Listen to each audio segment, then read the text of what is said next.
Singham returns, Simba, Suryavanshi ऐसे कुछ धमाके करने के बाद रोहित शेट्टी इस दिवाली को भी अपना 5वां धमाका लेकर आ रहे हैं, जिसका नाम रखा गया है सिंघम अगेन। 2-3 दिन पहले ही सिंघम अगेन का ट्रेलर जो है वो रिलीज हो चुका है और आज के इस वीडियो में जो है वो हम इसके ऊपर पूरे डिटेल में बात करने वाले हैं।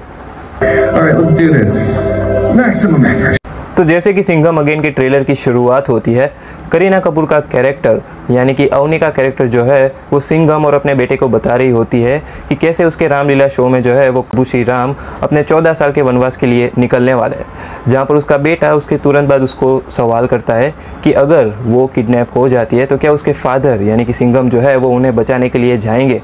तो यहीं से हमें समझ में आ जाता है कि ये मूवी जो है ये पूरी रामायण कॉन्सेप्ट पर बेस्ड रहने वाली है, यानी कि सिंघम को एज ए प्रभु श्री राम और अवनी को एज ए माता सीता यहाँ पर प्रेजेंट किया गया है। अब देखो यार, यहाँ तक तो ठीक था, लेकिन जैसे जैसे ट्रेलर आगे बढ़ता है हमें एक एक कैरेक्टर रिवील्स करके ये लोग दिखा देते हैं, जैसे कि टाइगर श्रॉफ एज ए प्रभु श्री लक्ष्मण, रणवीर सिंह एज ए संकट मोचन महाबली हनुमान और अक्षय कुमार को एज ए जटायु यहाँ पर बताया जा रहा है। अब अच्छी बात यहाँ पर यह है कि इन लोगों ने दीपिका पादुकोण और जैकी श्रॉफ के कैरेक्टर को रामायण के किस कॉन्सेप्ट पर बेस रखा गया है ये अभी तक रिवील नहीं किया है, जो कि मेरे ख्याल से ये एक अच्छी बात है, क्योंकि ये एक सरप्राइज बना रहे तो ही अच्छा है। और बाकी सब तो वैसे भी ट्रेलर में रिवील हो ही चुका है। मूवी के मेन एंटागोनिस्ट के रूप में यहाँ पर हमें अर्जुन कपूर दिखाए गए हैं, जो कि आज के ज़माने के यानी कि रावण को रिप्रेजेंट करते हुए नज़र आ रहे हैं। अब पर्सनली मुझे बहुत ही अजीब लगा है, क्योंकि जिस बंदे को इतने सारे मौके मिलने के बाद भी एक भी मूवी में ढंग की एक्टिंग ना की हो, इसको सडनली इतनी बड़ी मूवी में as a main villain present करना मेरे ख्याल से थोड़ा रिस्की तो है ही। लेकिन हो सकता है कि यहाँ पर रोहित शेट्टी को ऐसा लगा हो कि जैसे हम देखते आ रहे हैं कि एक क्लासिक मासी मूवी में एक विलन का लुक कितना खतरनाक होता है, और उसी के साथ अगर ऊपर से हम थोड़ी बहुत ब्रूटैलिटी ऐड कर दे तो वो काम चल जाता है। तो यहाँ पर भी ट्रेलर में कुछ वही वाला सीन दिखता हुआ नज़र आ रहा है। बाकी अर्जुन कपूर अपने आप को एज अ रावण कैसे प्रेजेंट करेंगे ये तो मूवी देखने के बाद ही पता चलेगा। अब ट्रेलर में इनके 1-2 डायलॉग हमें सुनने को मिलते हैं, जो कि अगर आप ध्यान से सुनोगे तो वो इतना ज़्यादा इम्पैक्टफुल नज़र नहीं आते हैं कंपेयर टू जिस तरीके से इनको एज अ रावण प्रेजेंट किया गया है।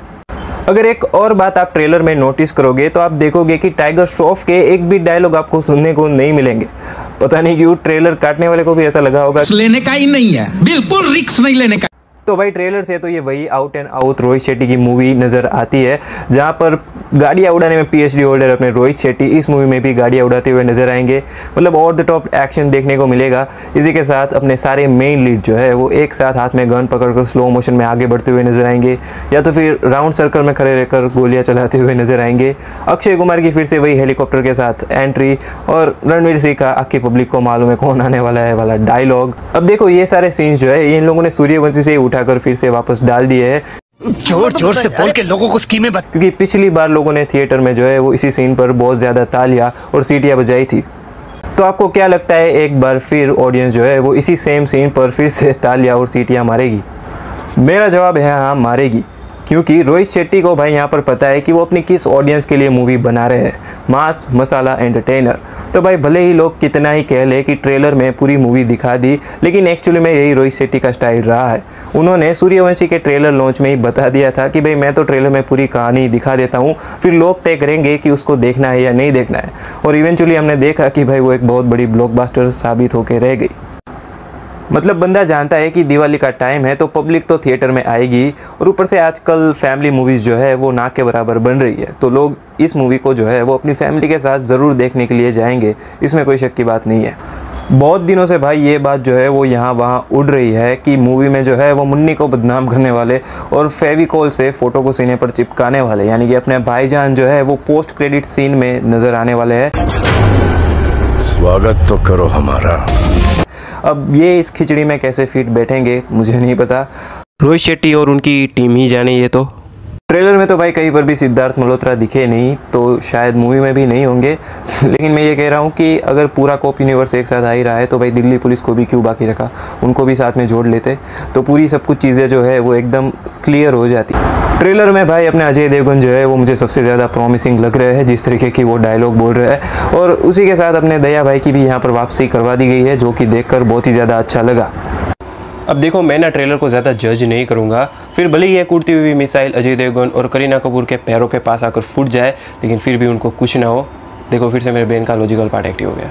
अरे यार, ये रोहित शेट्टी की मूवी है और इतना तो चलता ही है। बात तो सही है। दौड़ना तो पड़ता है उसके। सच बताऊँ तो मैं इस मूवी के लिए बिल्कुल भी ज़्यादा एक्साइटेड नहीं हूँ, और ट्रेलर भी मतलब ठीक ठाक ही है, एक नॉर्मल मास मसाला मूवी जैसा होता है वैसा ही है। खैर, आपको ये ट्रेलर कैसा लगा मुझे कमेंट में ज़रूर बताइए। वैसे जब मैं इसके ट्रेलर के नीचे कमेंट पढ़ रहा था यूट्यूब पे, तो सब ने एक से बढ़कर एक सैवेज कमेंट करी हुई है, जहाँ पर एक ने लिखा हुआ है कि भाई ये कोप यूनिवर्स नहीं, ये एक विमल यूनिवर्स है, एंड इट वॉज हिलेरियस। अब रुको, जाने से पहले आपकी इस ट्रेलर के बारे में क्या राय है ये कमेंट सेक्शन में ज़रूर बता के जाना, और हाँ, वीडियो पसंद आई हो तो लाइक एंड सब्सक्राइब भी कर दो।